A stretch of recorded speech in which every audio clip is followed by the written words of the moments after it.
नमस्कार, TV 27 news देख रहे हैं आप। मैं हूं आपके साथ पूजा झा। बुलेटिन का आगाज करेंगे एक बड़ी खबर के साथ।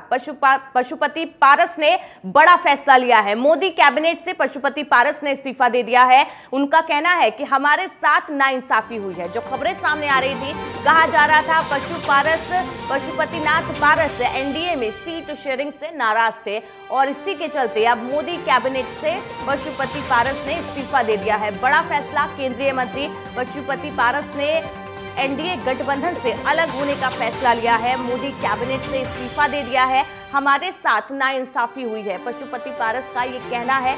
बड़ा आरोप लगा रहे हैं। सीट शेयरिंग को लेकर उनकी नाराजगी की बात सामने आ रही थी, जहां पर कहा जा रहा था एनडीए में सीट शेयरिंग को लेकर वो नाराज हैं क्योंकि इसको लेकर उनसे कोई चर्चा नहीं की गई थी। सीट शेयरिंग से पहले उनसे ना तो कोई बात की गई थी, ना कोई सलाह ली गई थी, जिसके चलते वो नाराज नजर आ रहे थे। इसके साथ ही चिराग पासवान को 4 सीटें देने से भी वो नाराज थे। इन सभी चीजों के बीच में पशुपति पारस ने ये बड़ा फैसला लिया है। केंद्रीय मंत्री पद से इस्तीफा दे दिया है। साथ ही मोदी कैबिनेट से पशुपति पारस ने इस्तीफा दे दिया है। बिहार की राजनीति में ये बड़ा उलटफेर देखने को मिला है। इससे पहले जहां नीतीश कुमार आरजेडी का दामन छोड़कर बीजेपी में शामिल हुए थे, वहीं पशुपति पारस अब केंद्रीय मंत्री पद से इस्तीफा दे चुके हैं।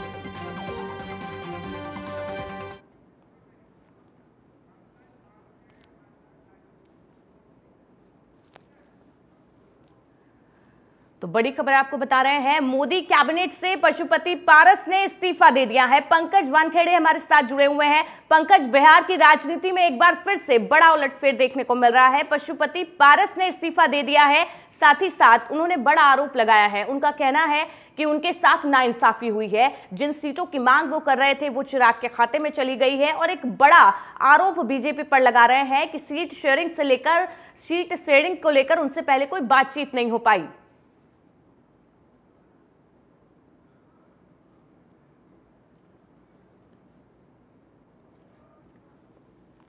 पासवान की एंट्री हो सकती है और कल जिस तरह से बीजेपी ने प्रेस कॉन्फ्रेंस करके ऑफिशियली जानकारी दी कि जो चिराग पासवान है वो एनडीए का हिस्सा रहेंगे, उन्हें 5 सीटें दी जाएगी।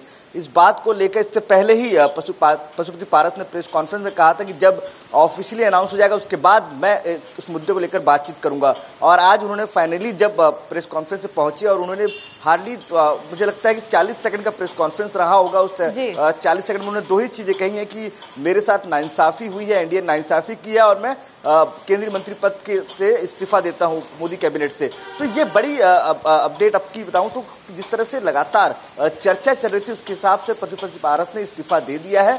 अब ये समीकरण है कि दरवाजे खुले हुए हैं। उनके प्रवक्ता और तमाम पार्टी के नेता कह रहे हैं कि दरवाजा खुला हुआ है, हम एनडीए से अलग हो चुके हैं। अब महागठबंधन से बातचीत होगी या तो फिर अपने दम पे भी दिल्ली से लेकर कन्याकुमारी जहां भी सीटें होंगी वहां जहां पार्टी का विस्तार है वहां वो चुनाव लड़ेंगे। पशुपति ने इससे पहले बीजेपी को धमकी देने की भी कोशिश की थी। कहीं ना कहीं कह सकते हैं हम कि दबाव बनाने की कोशिश की थी। उन्होंने कहा था कि अगर उनसे बात नहीं होती तो वो कहीं और जाने के लिए स्वतंत्र है। उन्होंने अब ये बड़ा फैसला लिया है, मंत्री पद से इस्तीफा दे दिया है। तो क्या लग रहा है, इससे बिहार में एनडीए को तो कोई बड़ा नुकसान होता नहीं दिख रहा है? बिल्कुल, बेशक अब एनडीए में इतना बड़ा नुकसान नहीं होगा क्योंकि अब जिस तरह से चिराग पासवान अब आ गए हैं, जिन 5 सीटों की बात कही जा रही थी, जो 5 सीटें पशुपति पारस के पास थी, उनकी पार्टी चुनाव लड़ती थी, तो अब कहीं ना कहीं वो चिराग पासवान 5 सीटों पे चुनाव लड़ेंगे। तो कहीं ना कहीं एनडीए को नुकसान नहीं हुआ, लेकिन हाँ नुकसान कहीं ना कहीं पूरे घटनाक्रम में पशुपति पारस का नुकसान हुआ है। और पशुपति पारस इस बात को लेकर लगातार भुनाते नजर भी आएंगे। और क्योंकि जिस तरह से जो खासतौर पर हाजीपुर सीट को लेकर लगातार चाहे चिराग पासवान हो या पशुपति पारस, दोनों नेता अड़े हुए थे कि वही चुनाव लड़ेंगे। और मुझे लगता है कि वही बड़ा पेंच रहा होगा दोनों पार्टियों के बीच में और दोनों नेताओं के बीच में, और जिसको लेकर एनडीए ने चिराग पासवान के साथ जाना बेहतर समझा है। लेकिन अब यह देखना पड़ेगा पशुपति पारस आगे की रणनीति क्या तय करते हैं। कल पटना में बड़ी बैठक है तमाम राष्ट्रीय नेताओं के साथ, क्या ये तमाम जो नेता है ये तय कर पाएंगे कि, क्योंकि लगातार खबरें ये भी है कि वो महागठबंधन के संपर्क में है, लालू प्रसाद यादव से कल जाके मुलाकात भी कर सकते थे। तमाम खबरें निकल कर आ रही, लेकिन अब इंतजार करना पड़ेगा कल तक का, जब इन तमाम नेताओं की बैठक होगी और क्या ये अकेले दम पे चुनाव लड़ेंगे या फिर अलायंस में जाएंगे महागठबंधन की, ये भी एक महत्वपूर्ण होगा। पंकज, सूत्रों के हवाले से खबर सामने आ रही है कि महागठबंधन में वो शामिल हो सकते हैं, लेकिन महागठबंधन में शामिल हो भी जाते हैं तो वहां भी सीटों को लेकर पेच फंस सकता है, क्योंकि वहां पर पहले से ही आरजेडी और कांग्रेस सीटों को लेकर अपना मंथन कर चुकी है। ऐसे में पशुपति पारस का महागठबंधन में शामिल होना कहीं ना कहीं गठबंधन का भी खेल बिगाड़ सकता है, क्योंकि सीटों को लेकर वहां भी पेच फंसता हुआ नजर आ रहा है। बिल्कुल, बेशक। देखिए, अभी मेरी उनके राष्ट्रीय प्रवक्ता से बात हुई, उन्होंने इस बात को कहा है कि हम तो लड़ेंगे इन 5 सीटों पे ही। हमारा जो 5 सीटों का दावा है, जिस 5 सीटों पे हम सांसद चुन के आए हैं, उन 5 सीटों पे हम चुनाव लड़ेंगे। अब कैसे लड़ेंगे इसको लेकर हम कल तय करेंगे। कल या परसों तक हम पूरा पिक्चर क्लियर कर देंगे कि हम महागठबंधन में होंगे या तो फिर अपने दम पे चुनाव लड़ेंगे। ये तमाम चीजें अब आने वाला वक्त बताएगा, लेकिन जिस तरह से अगर महागठबंधन में जाते हैं तो ये माना जा सकता है कि 2 या 3 सीटों ज्यादा महागठबंधन उनको नहीं दे सकती।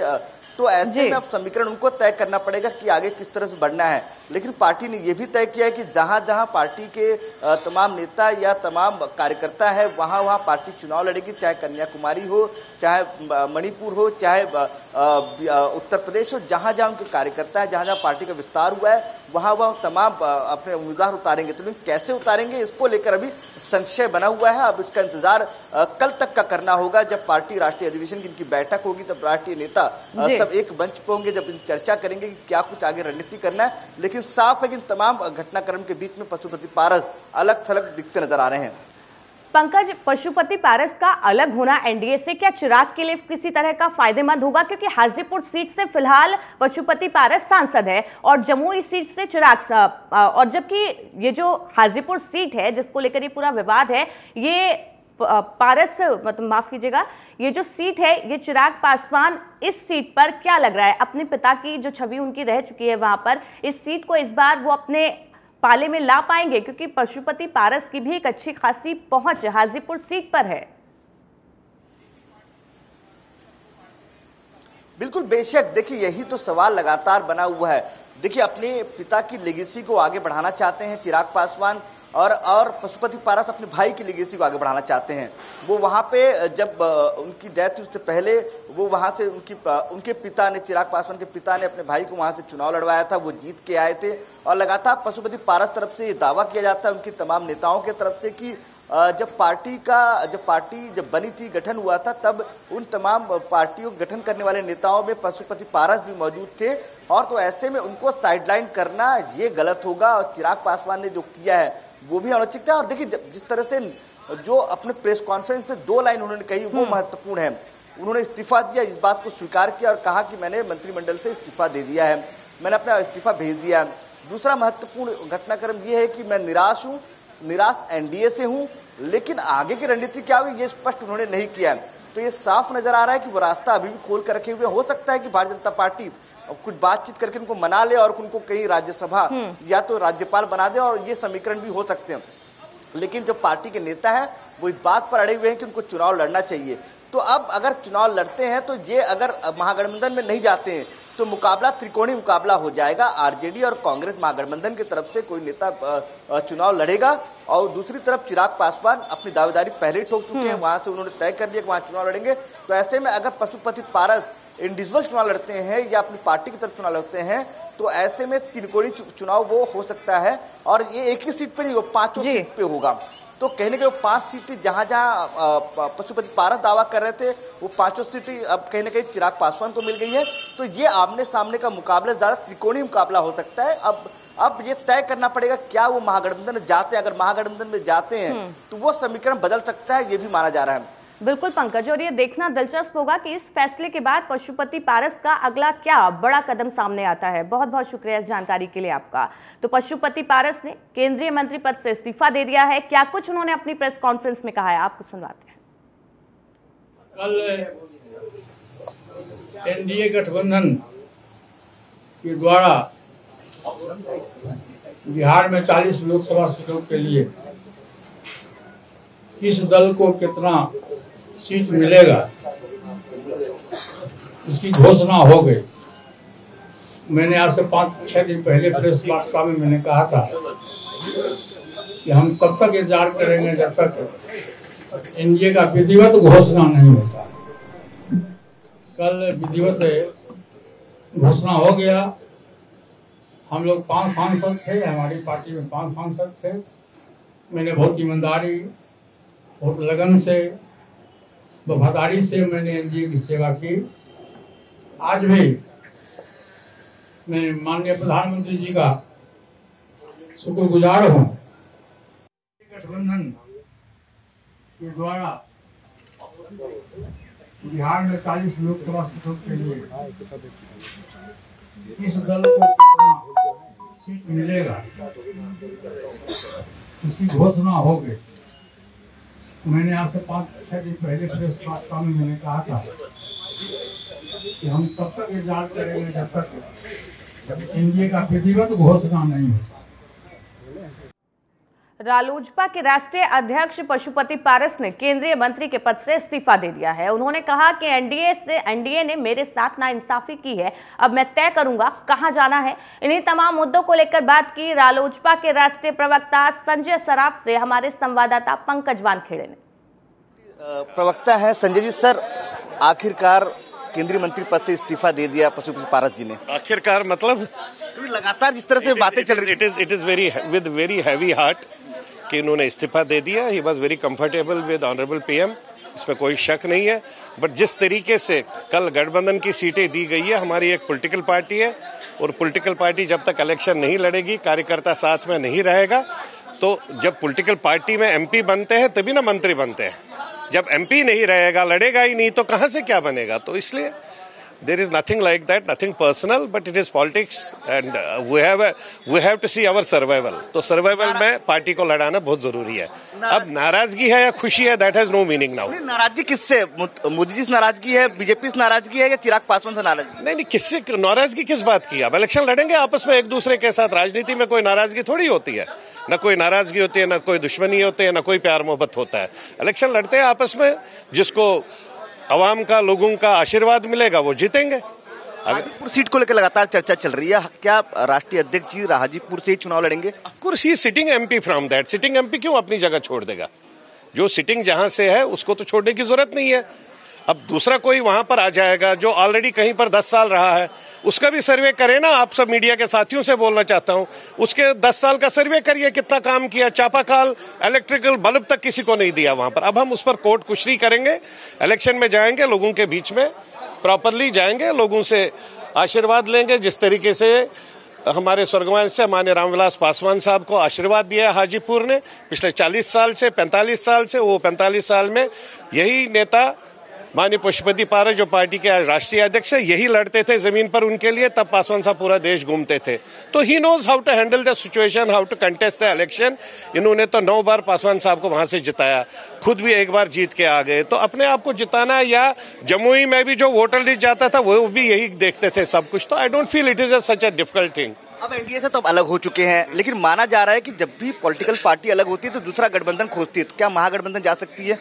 देखते हैं कहां पर क्या रास्ता खुला रहेगा। रास्ते खुले हैं ऑफ कोर्स, अब तो ओपन है। हम तो वेट किए ना, हमने क्लियर कट राष्ट्रीय अध्यक्ष ने बोला कल तक मैं कुछ नहीं करूंगा, जब मेरा फाइनल हो जाएगा तब। अब कल तो पूरा रास्ता खुल गया, अब तो वी कैन गो एनीवेयर। क्या इंतजार है एनडीए का भी? नहीं, अब एनडीए ने तो 40 सीटों का अपना निकाल दिया, अब उनसे इंतजार करने की जरूरत ही नहीं है। अब क्या इंतजार करेंगे?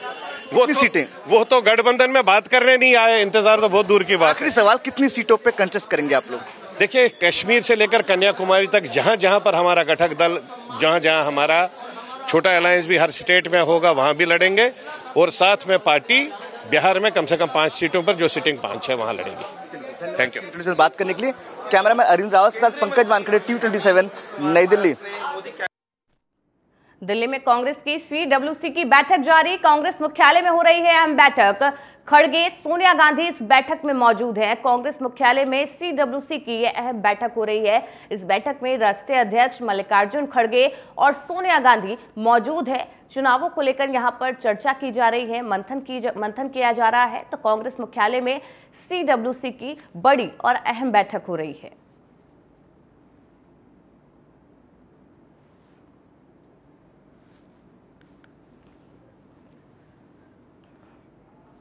कांग्रेस के घोषणा पत्र की बड़ी तैयारी अंतिम रूप देने के लिए आज बैठक हो रही है। कांग्रेस अध्यक्ष मल्लिकार्जुन खड़गे बैठक करेंगे। लोकसभा के बाकी उम्मीदवारों पर बैठक में चर्चा की जाएगी। घोषणा पत्र को अंतिम रूप भी दिया जाएगा। आज शाम 6 बजे सीईसी की बैठक होगी। मल्लिकार्जुन खड़गे की अध्यक्षता में सीईसी की यह अहम बैठक होगी।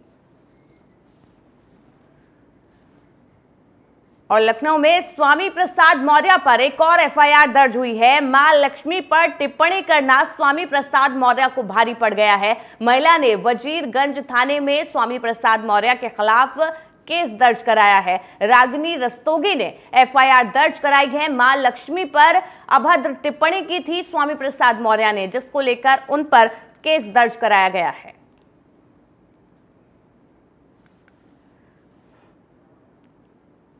प्रधानमंत्री नरेंद्र मोदी ने केरल के पलक्कड़ में एक रोड शो किया। लोकसभा चुनाव से पहले दक्षिण में अपनी पकड़ को मजबूत बनाने के लिए भाजपा की कोशिश जारी है। केरल के पलक्कड़ में प्रधानमंत्री नरेंद्र मोदी के लिए रोड शो देखने के लिए भारी संख्या में यहां पर लोग आए। जन सैलाब उमड़ा प्रधानमंत्री को देखने के लिए। प्रधानमंत्री ने भी यहां पर बड़ा रोड शो निकालकर सबका अभिवादन किया।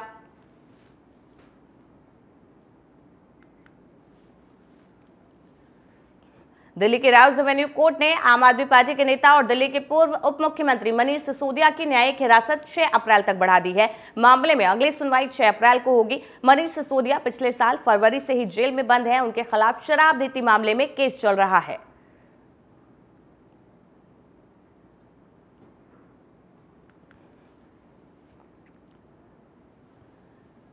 कोटा में एक छात्रा के अपहरण की खबर सामने आई है। सूचना से पुलिस प्रशासन में हड़कंप मच गया। पुलिस ने बताया छात्रा मध्य प्रदेश की शिवपुरी की रहने वाली है। पिछले साल सितंबर महीने में ही कोटा में कोचिंग के लिए आई थी। पुलिस फिलहाल इस मामले में ज्यादा खुलासा नहीं कर रही है। पुलिस ने बताया कई अहम जानकारियां हाथ लगी है। जल्द ही मामले का खुलासा किया जाएगा। बच्चे के पिता ने बताया कि सितंबर में उन्होंने बेटी का एडमिशन विज्ञान नगर स्थित एक कोचिंग इंस्टीट्यूट से कराया था।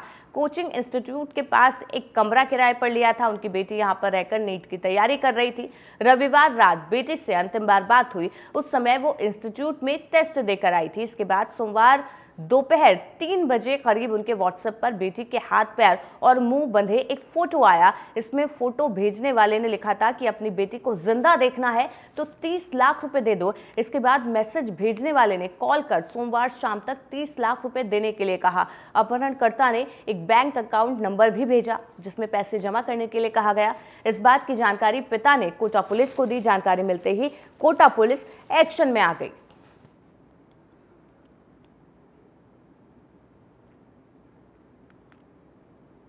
बच्ची के परिजन जो कि मध्य प्रदेश शिवपुरी के रहने वाले हैं, उन्होंने टेलीफोनिक एसपी मैम को सूचना दी थी कि बच्ची का जो यहाँ पे कोचिंग में पढ़ती है उनका अपहरण हो गया, जिस पे अभी तस्दीक करवाई जा रही है और जो अपहरण की सूचना है उसके बारे में पुलिस टीमें लगाकर, विशेष टीमें लगाकर और अग्रिम कार्रवाई की जा रही है। कुछ फोटोग्राफ्स भी आए, किस तरह के फोटोग्राफ्स? वो उसके सभी के बारे में अभी पता किया जा रहा है। बच्ची का यहाँ पे कोचिंग या उसका रहना और कितने दिनों से बच्ची यहाँ पे थी, कौन सी कोचिंग में उसका एडमिशन था, उन सब के बारे में अभी अनुसंधान एफआईआर दर्ज होने पे चल रहा है। और बाकी इसके अलावा जो अन्य जो छत्तीसगढ़ के पूर्व सीएम भूपेश बघेल ने राजनांदगांव में अपना चुनावी अभियान तेज कर दिया है। कुटेरी में आयोजित कार्यक्रम में भूपेश बघेल के सामने ही एक कार्यकर्ता ने उनके कार्यकाल पर सवाल उठा दिया। पूर्व जिला पंचायत उपाध्यक्ष सुरेंद्र दाऊ को जब संबोधित करने के लिए मंच पर बुलाया गया तो उन्होंने भूपेश बघेल के सामने ही पार्टी पर जमकर भड़ास निकाली। उन्होंने कहा 5 सालों तक जब हमारी सरकार थी तो हमारा कोई काम नहीं हुआ, केवल हमें प्रताड़ित किया गया, मुख्यमंत्री से मिलना तक मुश्किल था। आगे उन्होंने कहा कि पंच सरपंच की दरी उठाने की जिम्मेदारी मिलती है। अगर भिलाई दुर्ग में पंचायत के चुनाव होंगे तो वहां भी हम काम करने के लिए तैयार हैं। जब पार्टी की सरकार थी तो हमारे नेता कहते थे कार्यकर्ताओं को लेकर चिंतन मनन किया। क्या इसमें हम कार्यकर्ताओं को बुलाया गया? इन लोगों ने बंद कमरे में बैठकर चिंतन मनन किया। किसानों को भाजपा की सरकार 3100 रुपए धान दे पा रही है तो केवल भूपेश बघेल की देन है। सुरेंद्र दाऊ ने कहा 5 साल हमारी सरकार रही, यहाँ मौजूद एक भी कार्यकर्ता अगर कह दे कि उसका काम हुआ, हमारे दुख तकलीफ, बहू बेटी का ट्रांसफर में कोई साथ दिया, सिर्फ प्रताड़ित किया गया। 5 सालों में हम कार्यकर्ताओं की कोई पूछ नहीं हुई। हम तो आपसे मिलने के लिए 5 साल तक इंतजार करते रहे, तब जाकर आज इस मंच पर आपसे मिलने का मौका मिला है। बोला सिर्फ पंच सरपंच और दरी उठाए की जवाबदारी आप बंधु का। और अगर जिला और जनपद के चुनाव हुई है महोदय, अगर जिला जनपद के भी चुनाव आपके भिलाई दुर्ग रायपुर के लड़ैया हुए तो आज यहाँ क्लियर कर दो, हम ओकरो तैयार बैठे। हम आपके जो आदमी आप धूल हम आप मान के अपन नेता मान के ओकर लिए काम करबो, प्रचार करबो। बहुत दुखी मन से मैं आज मन से बात करत हूँ। आदरणीय बैठे बहुत संघर्ष करे हो। अभी हमारे जैन साहब कहा तरी से जब सत्ता नहीं रही से तो दाऊ जी अकेला सब ललकारा तरी से कहा तरी से नहीं अध्यक्ष जी मोर मन के पीड़ा है। अब आखिर बात में आप लोग क्यों बोलो 5 साल बहुत सारे नेता मन केस हमन चिंतन करें मनन करें। कोनो मन गेरे हो जी मनन चिंतन करे बर, कोई बुला रही का चिंतन मनन करे बर, एवं कमरस में बैठ के चिंतन मनन लगा डर थे काला हरन। आप मैं ये बात कभी स्वीकार करता हूँ डंके चोट पे की थो। आज अगर पूरा देश में आज 3100 रुपया अगर धान भाजपा के सरकार दे पाते तो आदरणीय हमारे भूपेश बघेल जी करेंगे, लेकिन वही आपके काम पूरा नहीं हो जाए। मैं डंके के चोट पे यहाँ किथो अगर 500 कार्यकर्ता उठ के कह दे कि वो परिवार के 5 साल में एक ठन काम लाभ मन कोई करे हो बता दे, मैं मन से उतर के चल दूं। बोला सिर्फ पंच सरपंच और दरी उठाए की जवाबदारी आप बंधु का। और अगर जिला और जनपद के चुनाव हुई है महोदय, अगर जिला जनपद के भी चुनाव आपके भिलाई दुर्ग रायपुर के लड़ैया हुए तो। खबर झांसी के समथर थाना क्षेत्र के गांव बुढ़ेरा घाट से है, जहां पर एक वीडियो सोशल मीडिया पर तेजी से वायरल हो रहा है। कुछ लोग एक युवक के साथ मारपीट करते हुए दिखाई दे रहे हैं। विरोध करने पर युवकों ने उस पीड़ित युवक के साथ मारपीट की है, जिसकी तस्वीरें सोशल मीडिया पर वायरल हो रही है। तस्वीरों में आप देख सकते हैं कुछ लोग मिलकर एक युवक को पीटते हुए नजर आ रहे हैं। वीडियो 16 मार्च का बताया जा रहा है। शिकायत पुलिस से भी की गई है। पुलिस पूरे मामले की जांच पड़ताल में जुटी है।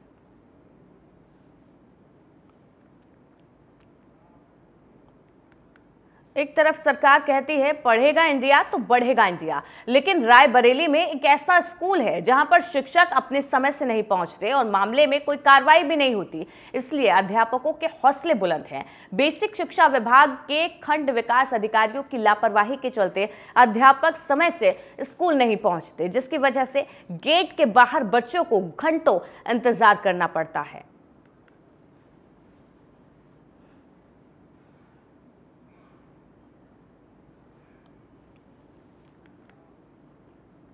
ग्वालियर के योगा ट्रेनर प्रबल कुशवाहा का चीन में संदिग्ध हालत में मौत हो गई थी। उसके बाद 89 दिन के बाद ग्वालियर उनका पार्थिव शरीर आया। कफन में लिपटे अपने बेटी को देखकर परिजन फूट फूट कर रोने लगे। मुक्तिधाम में प्रबल का अंतिम संस्कार किया गया। परिजनों को 23 दिसंबर को बेटी की मौत होने का पता चला था, जिसके बाद से शव को भारत लाने की कोशिश की जा रही थी। भारतीय दूतावास के हस्तक्षेप के बाद शव लाया जा सका भारत। बता दें, प्रबल की मौत के करीब 3 महीने बाद उसका शव काला पड़ चुका था और 3 महीने बाद उसका शव भारत आ पाया है।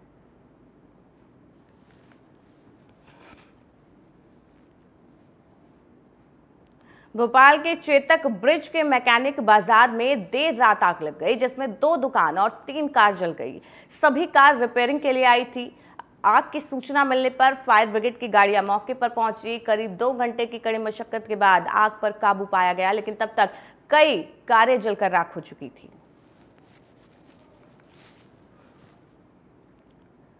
झाबुआ में आदिवासी समाज के महापर्व भगौरिया हाट की शुरुआत हो गई है।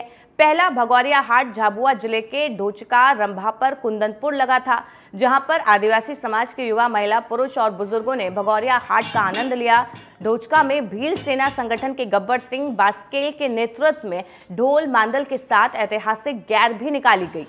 इस दौरान पूर्व जिलाध्यक्ष गब्बर सिंह बास्केल और तारा सिंह डमौर, राणापुर ब्लॉक उपाध्यक्ष ने कहा, ये भगौरिया हाट का त्योहार साल में एक बार आता है, जिसमें हम सब होली की खरीदारी करते हैं। सभी समाज जन को बधाई देते हैं और मेले का आनंद लेते हैं।